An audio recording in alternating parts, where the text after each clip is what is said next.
কথা বল না। সবার হ্যান্ডবিল পোস্টার নিয়ে গেলে 50 টাকা দিতে অসুবিধা। আর যদি শুনে সুনীল কেন আইব, মমতা যাইব, টাকা 3000 লয়ে যান, আপনার বাবির জন্য শীত রাইছেন। কথা কন না কে, কথা কন না কে। এদের একটা রোগ আছে, বলবো।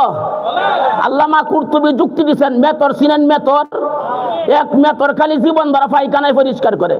তো হঠাৎ করে একদিন এক আতরের দোকানের সামনে দিয়ে যাইতেছে, আতর বলতেছে দেখে আসেন তো, কাছে নিয়ে আসাইরাই সবচাইতে দামি আতর যারা নাকের মধ্যে লাগাই দিছে, এমনি বেউস হয়ে গেছে। লোকজন বলে, হাই বাড়া বালা মানুষটারে তুই কি মেডিসিন দেওয়া চেতন বানাইছ? চেতন শক্তি ফিরিয়ে না, তোর বিরুদ্ধে কিন্তু মামলা হইব। ডাক্তার তালাশ করা শুরু করছে। ডাক্তার যাও কিছু তালাশ করে পাইছে, রোগীর কোনো পরিবর্তন নাই। লোকটা পেরেশান হয়ে ধরতেছে। আর একজন জিজ্ঞাসা করে, ভাই কি হয়েছে? বড় বিপদে আছি। কি বিপদ? আতর দিস্তাম বেউস হয়ে গেছে। কোন লোকটারে? চলেন যাই কাছে কাছে এই লোকটারে।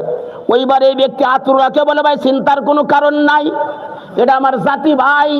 কি মেডিসিন দিলে চেতন আইব এটা আমার জানা আছে। কি মেডিসিন? এই অচেতনটারে টাইনে হেসে টয়লেট পর্যন্ত তুলে গেছে। যে নাকের মধ্যে মুখের মধ্যে পায়খানা লাগানো শুরু করছে, তার চেতনা এসে গেছে। লোকজন বলে, ব্যাপার কি? ব্যাপার হয়েছে, কাজই হয়েছে পায়খানা পরিষ্কার করা। যখন আতর পাইছে তখন দুর্বল হয়ে গেছে। আবার যখন পায়খানা পাইছে সে ভাবছে তার কাজ এসে গেছে, চেতনা এসে গেছে।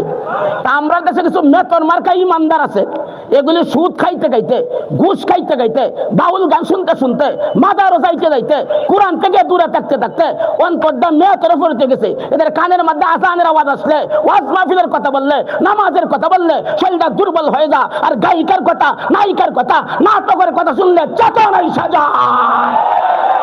ঠিক না বেঠিক সুরা খান? এদের সম্পর্কে আল্লাহ রাসূল বলেন, ওয়াল জুলুসু